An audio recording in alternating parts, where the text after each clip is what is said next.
Shalom jemaat Tuhan yang masih di rumah. Pagi hari ini kita akan sembah Tuhan. Pagi hari ini kita akan memuji nama Tuhan. Kita tahu bahwa Tuhan itu baik. Tuhan itu adalah sahabat kita yang terbaik. Dimanapun kita berada sekarang, apapun yang sekarang kita alami, saya percaya Tuhan Yesus baik dan baik sampai selama-lamanya. Amin. Ada satu sobatku yang setia. Kita akan naikkan pujian ini. Kita percaya bahwa memang salah satu sobat yang sangat setia itu adalah Tuhan Yesus. Namanya Yesus.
Nama Tuhan memang benar, hanya nama Yesuslah yang menghibur hati kita.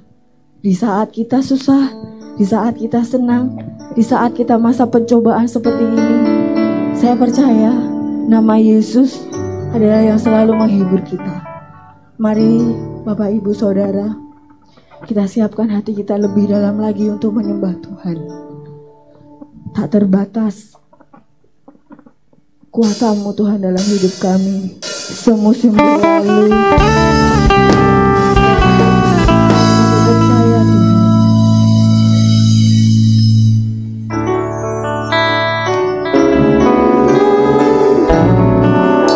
Namun kasih peliharaku.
lebih lagi Tuhan untuk sembah Engkau. Kami lebih lagi Tuhan untuk tinggikan Engkau. Tuhan urapi kami Tuhan, semuanya Tuhan.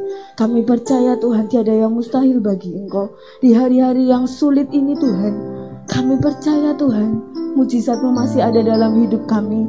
Pertolongan-Mu itu masih ada dalam kami Tuhan. Karena kami tahu Tuhan, Engkau Allah yang besar, Engkau Allah yang luar biasa dalam hidup kami. Kami percaya itu Tuhan. Kami serahkan semuanya ini ke dalam tangan Engkau Bapa. Terima kasih Tuhan, terima kasih. Tuhan, di hari ini Tuhan kami mau lebih lagi Tuhan, untuk kami sembah Engkau. Kuasa-Mu terlebih besar Tuhan dalam hidup kami.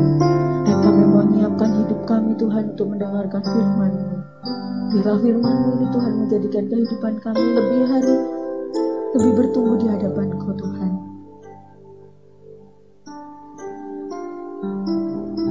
Kuasa-Mu terlebih besar Tuhan dalam hidup kami. Terima kasih Tuhan, terima kasih. Terima kasih Yesus, terima kasih. Terima kasih Tuhan. Kuasa-Mu terlebih besar, Tuhanku terlebih besar. Tak pernah terlambat janji-Mu ya Tuhan di hidupku. Kuasa-Mu terlebih besar, Tuhanku terlebih besar.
Haleluya Yesus.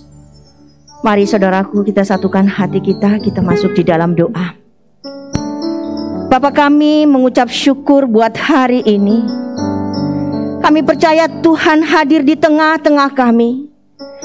Kami percaya Tuhan, sekalipun jemaat-Mu saat ini tidak bersama-sama berkumpul di tempat ini, mungkin sebagian kami ada yang di rumah Tuhan yang mendengarkan ibadah kami pada saat ini. Tapi sebagian dari kami Tuhan ada yang di tempat ini. Tapi kami teramat percaya Tuhan bahwa Engkau hadir bersama-sama kami di tempat ini. Kami percaya hadirat-Mu Tuhan. Kami percaya urapan-Mu Tuhan menyertai setiap kami. Tuhan, bukakanlah rahasia firman-Mu pada saat ini Bapa.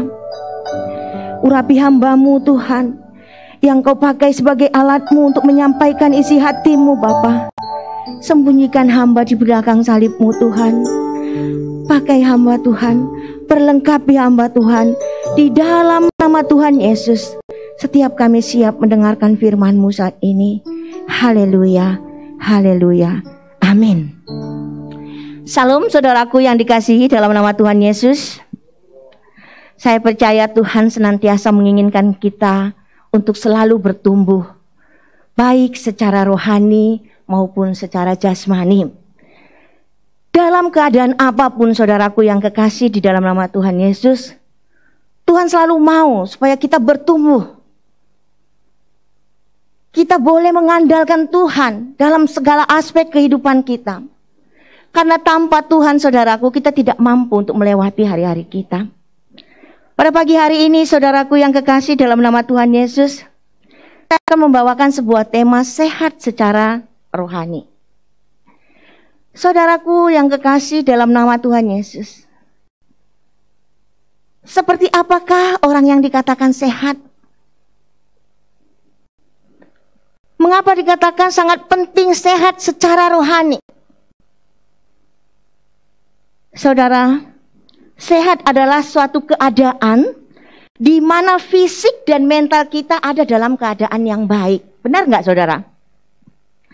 Saya percaya banget saudaraku bahwa fisik kita ini ditentukan oleh kesehatan rohani kita.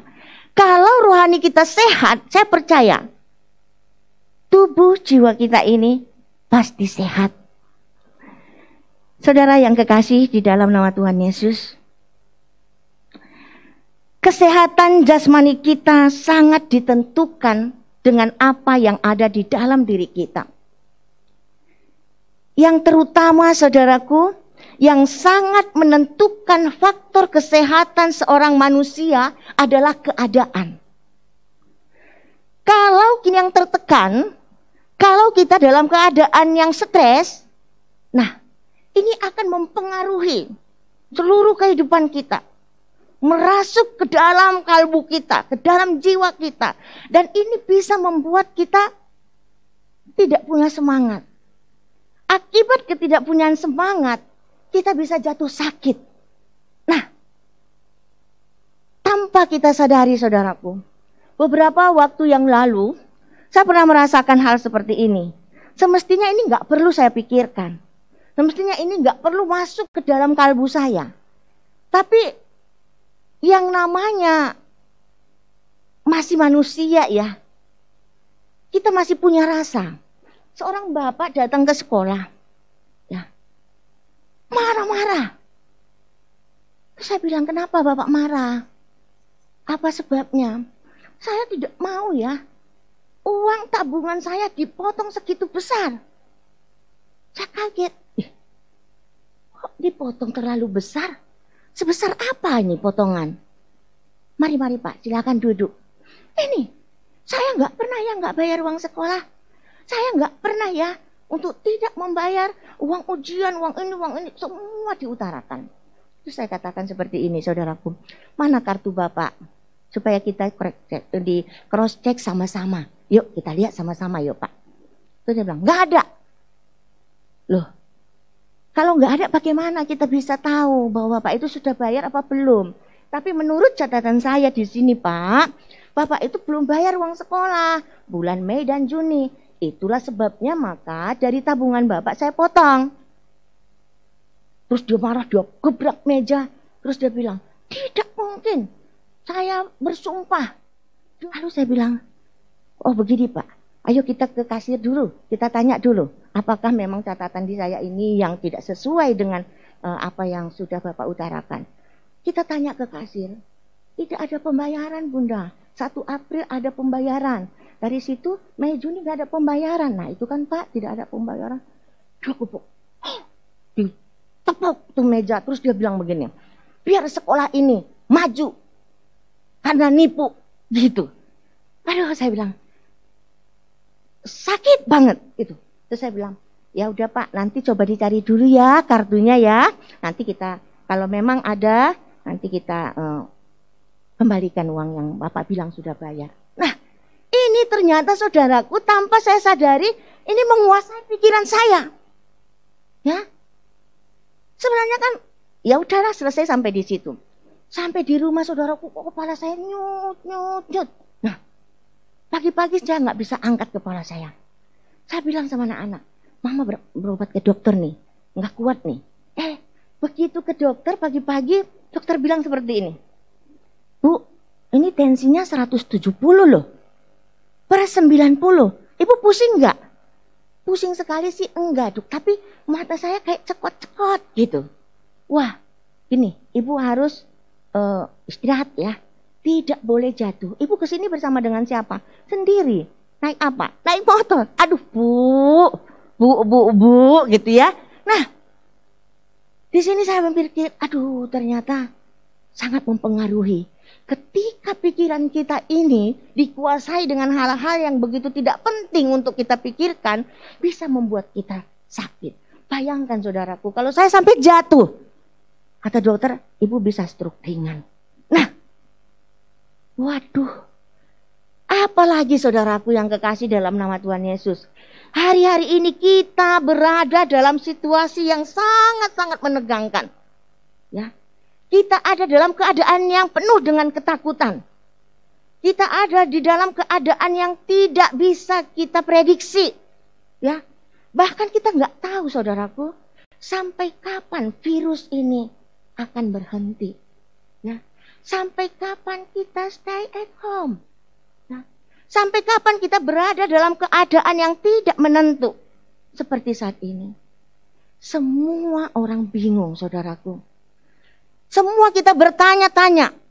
Apa yang sedang terjadi? Berapa lama kami dalam keadaan seperti ini? Saudaraku yang kekasih dalam nama Tuhan. Firman Tuhan mengajar kita pada pagi hari ini. Dalam keadaan, dalam situasi apapun saudaraku, Tuhan mengingatkan kita saat ini. Supaya kita tetap kuat. Supaya kita tetap sehat. Walaupun saat ini kita ada dalam keadaan yang sangat tertekan. Kita akan baca satu ayat firman Tuhan yang diambil dari 3 Yohanes 1 ayat 2. Saya bacakan buat kita pada pagi hari ini.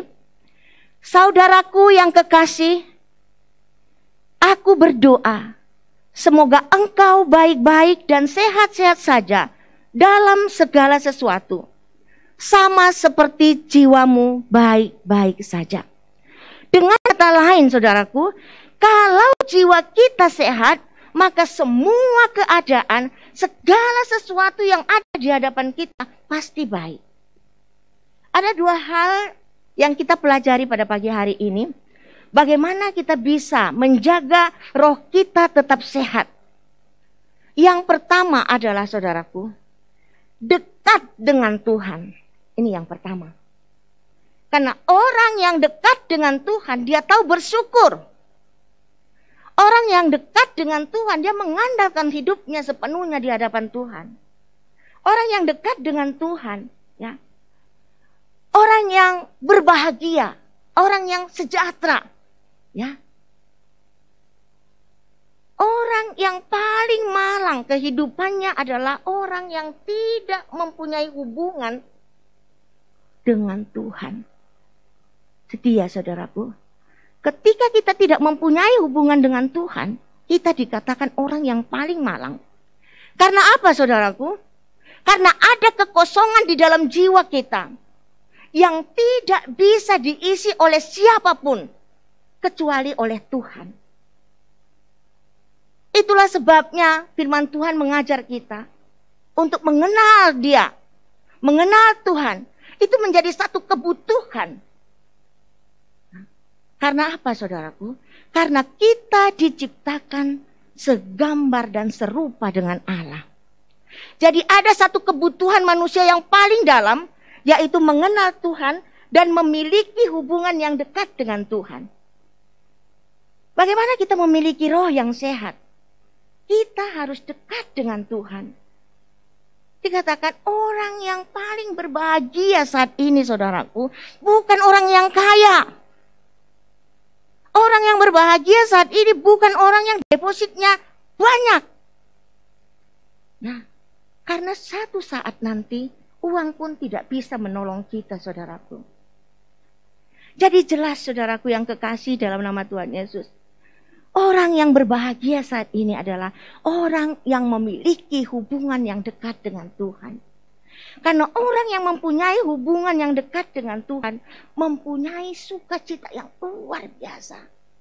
Siapa sih di antara kita yang tidak punya masalah? Siapa sih di antara kita yang tidak pernah mendapat cobaan? Siapa sih di antara kita yang selalu baik-baik saja kehidupannya? Sudah, saudaraku. Tapi dikatakan di sini, orang yang hidupnya bahagia adalah orang yang dekat dengan Tuhan. Karena begitu kita dekat dengan Tuhan, saudaraku, apapun yang kita miliki, apapun yang kita punyai, kita bersyukur kepada Tuhan, ya, karena kita tahu Tuhan yang mempunyai kedaulatan atas hidup kita. Semua yang bisa kita nikmati hari-hari ini, saudaraku, ya, itu semua karena anugerah Tuhan. Kita boleh makan sampai saat ini, itu anugerah Tuhan. Kalau kita balik ke belakang, banyak orang yang tidak makan saat ini. Banyak orang yang menderita saat ini. Banyak orang yang tidak mempunyai pekerjaan saat ini, saudaraku. Tapi ketika seseorang itu dekat dengan Tuhan, dia menikmati kebahagiaan. Saudaraku, ketika kita berada dekat dengan Tuhan, maka Tuhanlah yang memberikan ketenangan di dalam diri kita. Dalam kitab Mazmur 62 ayat yang kedua akan kita baca. Mazmur Daud mengatakan seperti ini. Hanya dekat Allah saja aku tenang. Daripadanya lah keselamatanku. Hanya dekat Allah saja aku tenang. Ini Raja Daud loh yang berkata seperti ini. Dia bermazmur, hanya dekat dengan Allah saja aku tenang. Daripadanya lah keselamatan. Nah, saudaraku, Daud dapat menulis Mazmur ini. Saya percaya dia pasti punya pengalaman. Ya, bagaimana hidupnya tidak tenang. Ya, ketika dia dikejar-kejar oleh Raja Saul yang akan membunuh dia. Ya, dia bahkan berpura-pura menjadi orang gila. Ya, saking takutnya. Bayangkan, saudaraku. Ketika kita dikejar, ya, misalnya saya dengar seorang mengatakan, saya mau bunuh Bu Barus itu, wah saya pasti takut sekali, ya, pasti takut. Bisa kita bayangkan ya, bagaimana nggak tenangnya, ya, kita ketika kita diperhadapkan dengan masalah seperti ini, ya. Tapi saya percaya Daud pasti punya pengalaman pribadi, ya, sehingga dia mengatakan hanya dekat dengan Allah saja aku tenang. Ya, daripadanya lah keselamatanku. Saudaraku yang kekasih, orang yang dekat dengan Tuhan adalah orang yang berbahagia. Percaya nggak, saudaraku? Kalau kita dekat dengan Tuhan, kita merasakan kebahagiaan. Ketika seseorang dekat dengan Tuhan, maka yang pertama yang terjadi di dalam hidupnya adalah dia hidup di dalam kekudusan. Ingat, saudaraku, ketika kita dekat dengan Tuhan, kita tidak akan betah untuk tinggal di kelompok pencemooh. Ketika kita dekat dengan Tuhan, saudaraku, kita tidak betah ya mencari-cari kesalahan orang lain.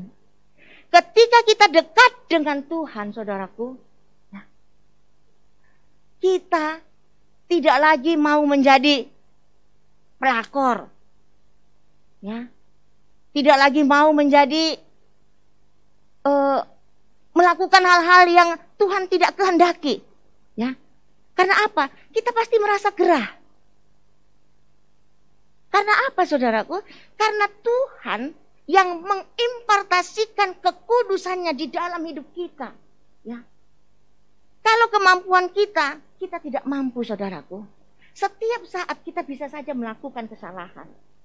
Setiap saat kita bisa saja melakukan dosa.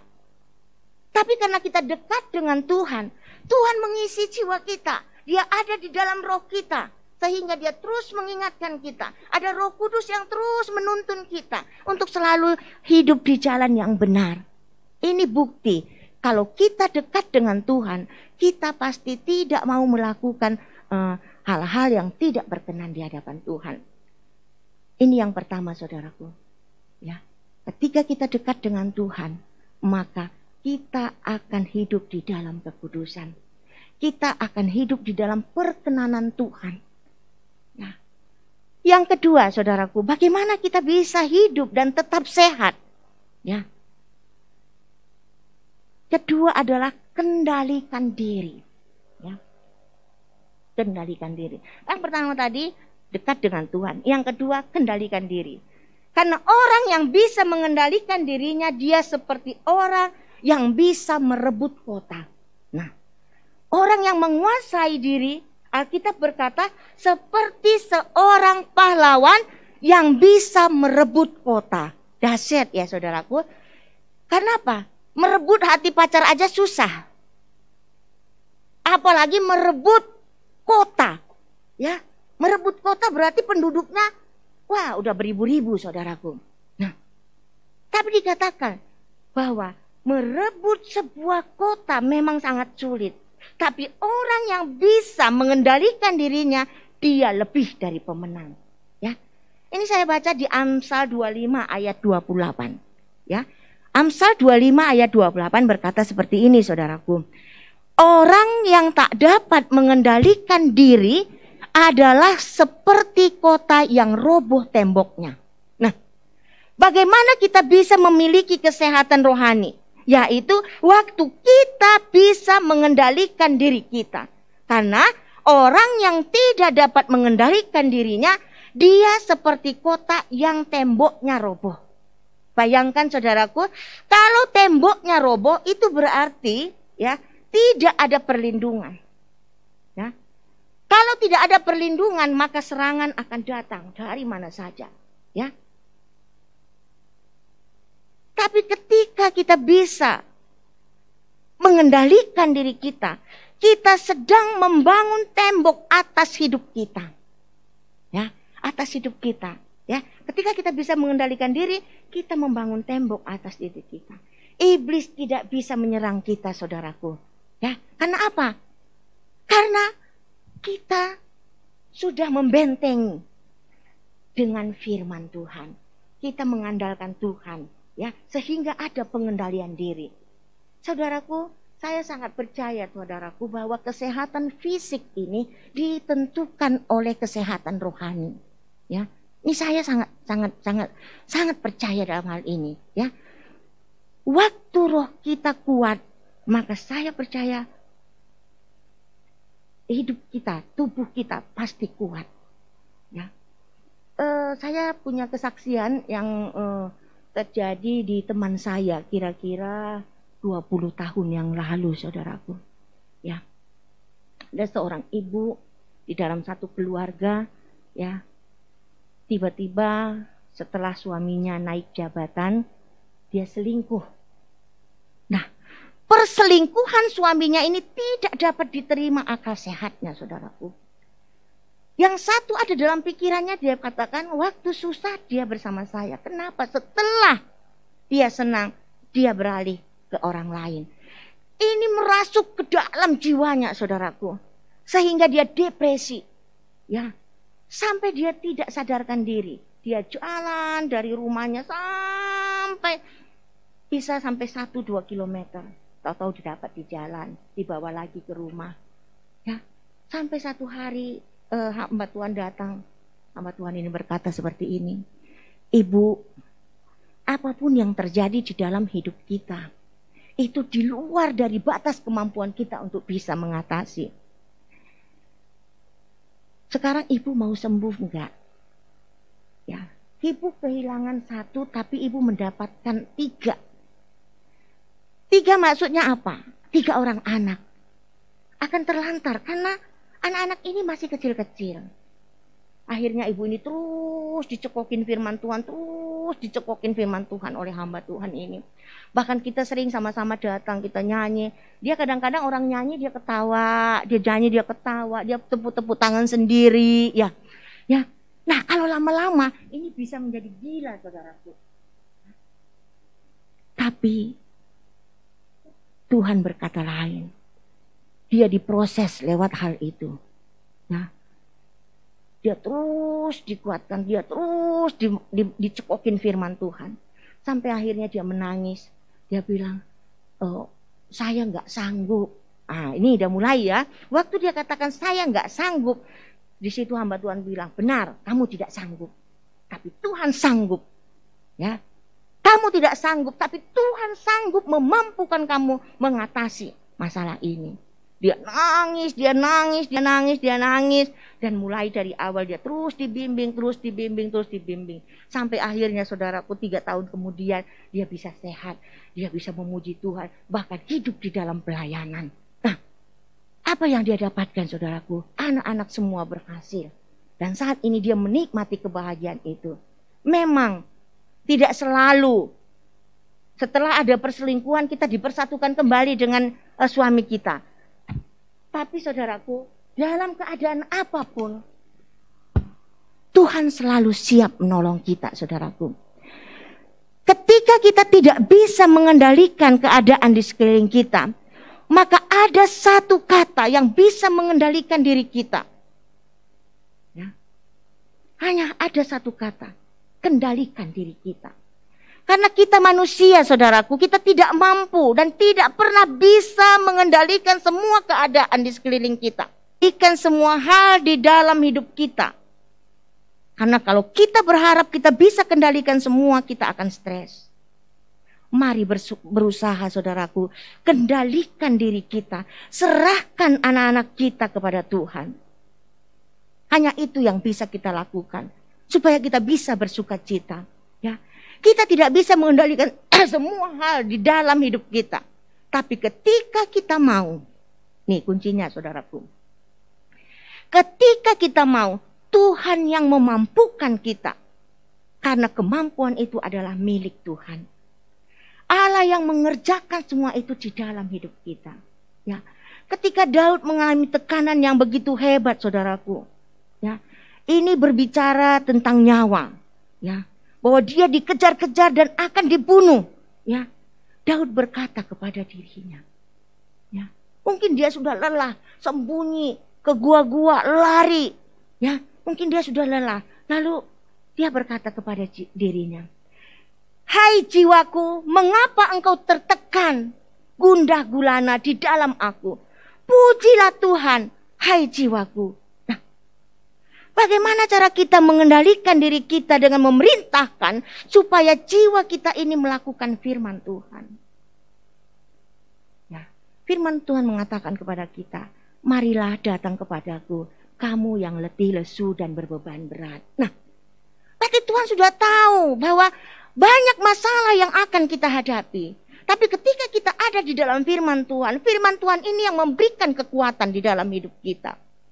Hari ini, saudaraku, ketika kita sedang menghadapi ketertekanan, ketika kita menghadapi masalah yang begitu menakutkan, ya, yang terutama saat ini adalah masalah corona, ya, kita begitu parno, ya, pegang pintu kita harus semprot-semprot dulu, ya, ketakutan kita begitu luar biasa, ya, kita kumpul, kita takut siapa nih Ya, pegang sana, pegang sini. Bahkan yang minggu yang lalu Novak cerita ya ke saya ya, dia bilang begini, Bunda saat panjang malam ini kami nggak bisa tidur Bunda. Kenapa? Gawat. Ada di dekat rumah kami dinyatakan positif corona Bunda katanya. Jalan-jalan ditutup Bunda. Saya pulang aja disuruh mutar Bunda katanya. Nah, bayangkan saudaraku. Ya, ternyata Bunda itu cerita bohong. Orang itu bukan sakit corona. Terus sakit apa? Dia asam lambungnya naik Bunda. Duh, betapa tertekannya kita ya. Coba, orang yang dikatakan positif, dia sudah disingkirkan, dia mau diusir dari kampung itu. Padahal dia sakit, asam lambung. Ya, memang dia muntah-muntah, badannya demam, panas tinggi. Nah, ia dicurigai saudaraku. Nah, apalagi saat sekarang ini tuh, rumah tangga banyak yang berantakan. Ya, karena apa? Pemasukan tidak sama seperti biasa. Ya, kalau kita tidak tenang, kalau kita tidak dekat dengan Tuhan, kalau kita tidak bisa mengendalikan diri kita, apa yang terjadi saudaraku? Pertengkaran-pertengkaran yang bertubi-tubi pasti terjadi dalam rumah tangga. Kemarahan-kemarahan akan terjadi. Kita akan marah terhadap semua orang yang ada di sekeliling kita. Ya. Tapi saudaraku, kendalikan diri kata Tuhan. Ya, Tuhan sanggup mengatasi masalah dan persoalan kita. Ya. Saudaraku yang kekasih, ya, saatnya kita memerintahkan diri kita, jiwa kita. Hai jiwaku, pujilah Tuhan. Jadi ketika kita ada di dalam masalah, saudaraku, katakan, hai jiwaku, pujilah Tuhan. Ketika virus corona merebak, sebentar-sebentar kita mendengar bahwa si A meninggal. Ya, kita mendengar, hamba Tuhan yang sana meninggal. Nah, saudara-saudara kita ada yang dinyatakan meninggal. Tetangga kita meninggal. Pikiran kita penuh dengan ketakutan saudaraku. Ya. Bahkan jadwal-jadwal yang sudah disepakati juga semua terbengkalai. Ya.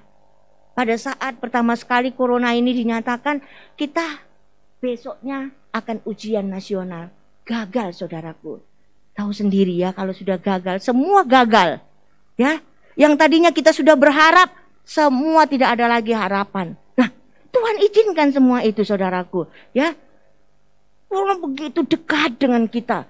Corona yang tidak kita lihat itu juga membuat kita takut. Ya, nah, saudaraku yang kekasih dalam nama Tuhan Yesus.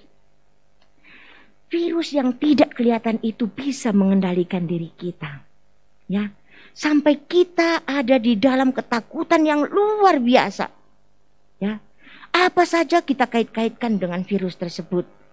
Padahal Alkitab bilang saudaraku, apa yang kamu takutkan bisa terjadi di dalam hidupmu. Karena apa yang kamu takutkan jadi kamu imani. Dan sesuatu yang kita imani bisa menimpa kita. Nah, saudaraku yang kekasih dalam nama Tuhan. Kalau kita masih ada sampai saat ini bukan karena kekuatan kita. Semua karena perlindungan Tuhan. Semua karena kasih anugerah Tuhan. Ya. Lalu kenapa virus yang kecil dan tidak kelihatan itu bisa merasuki kita? Sementara saudaraku, Tuhan yang sama-sama tidak kelihatan. Kenapa tidak ada di dalam hati kita? Ya.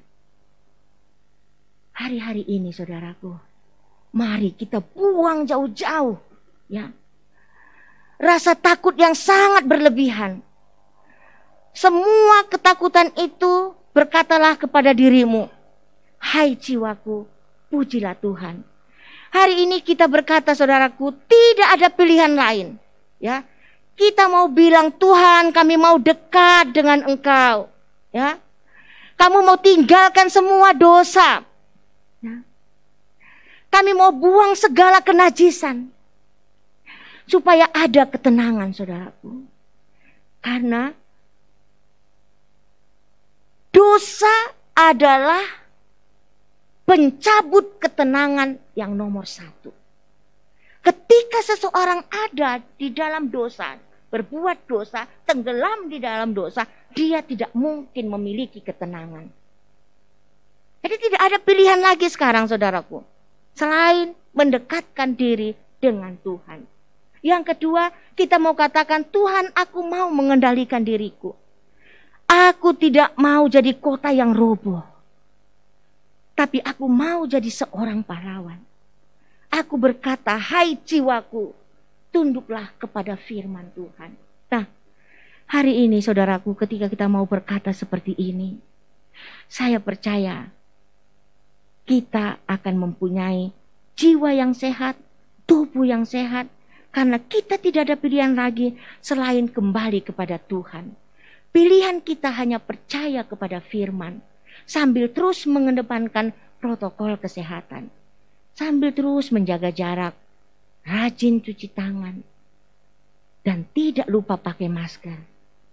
Biarlah firman Tuhan ini boleh menguatkan kita pada pagi hari ini. Terpujilah Tuhan. Haleluya. Amin. Kita bersatu di dalam doa. Bapa, terima kasih Tuhan. Kami sudah menyampaikan isi hatimu. Dan kami percaya Tuhan, Engkau Allah yang akan menyempurnakan. Tuhan, ajar kami untuk selalu mendekatkan diri kepadamu Tuhan. Karena dengan hanya mendekatkan diri kami tahu bersyukur di dalam kehidupan ini Bapak. Ketika kami bisa mengendalikan diri kami Tuhan, kami dimampukan Tuhan untuk kuat di dalam Engkau. Engkau ingin kami tetap sehat, baik secara jasmani maupun secara rohani.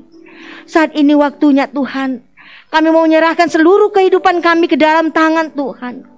Karena kami percaya hanya Tuhan yang dapat memampukan kami untuk mengatasi ketakutan kami, untuk mengatasi ketidaktenangan kami, untuk kami mampu mengendalikan diri kami. Terima kasih Tuhan, terima kasih. Biarlah firman-Mu ini Tuhan boleh menjadi kekuatan bagi setiap kami. Di dalam nama Tuhan Yesus kami sudah mengucap syukur dan berdoa. Haleluya. Amin.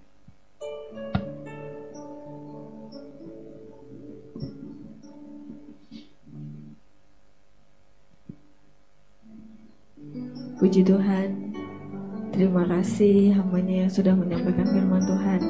Sangat memberkati buat kita di minggu ke depannya, biar kita tetap bersama Tuhan dan berserah sama Tuhan. Dan bagi Bapak Ibu Saudara yang mau memberikan persembahan, boleh kirim rekening gereja GPI Sinar 78. Terima kasih, Tuhan Yesus memberkati. Tiba saatnya kita akan menaikkan doa syafaat kita. Kita mau bersyukur sama Tuhan. Kami bersyukur Tuhan. Terima kasih atas berkat-Mu yang luar biasa dalam hidup kami.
Haleluya.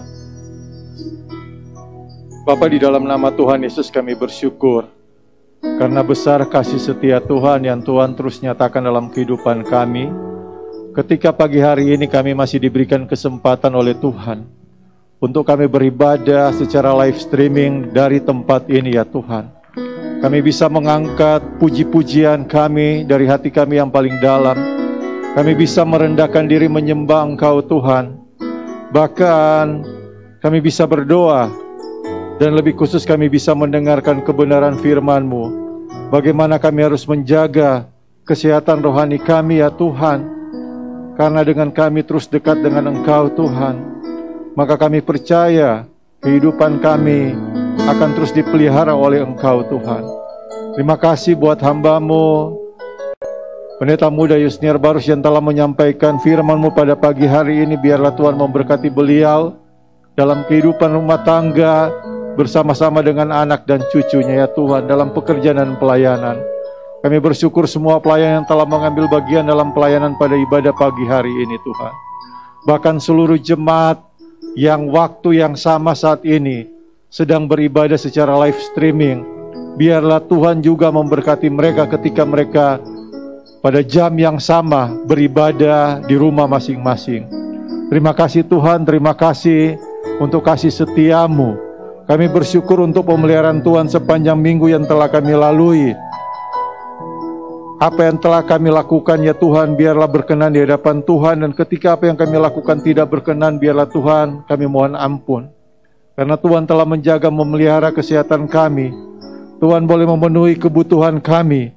Bahkan kami bersyukur buat sepanjang minggu ini beberapa jemaat kami yang berulang tahun. Biarlah Tuhan juga memberkati Ibu Selvia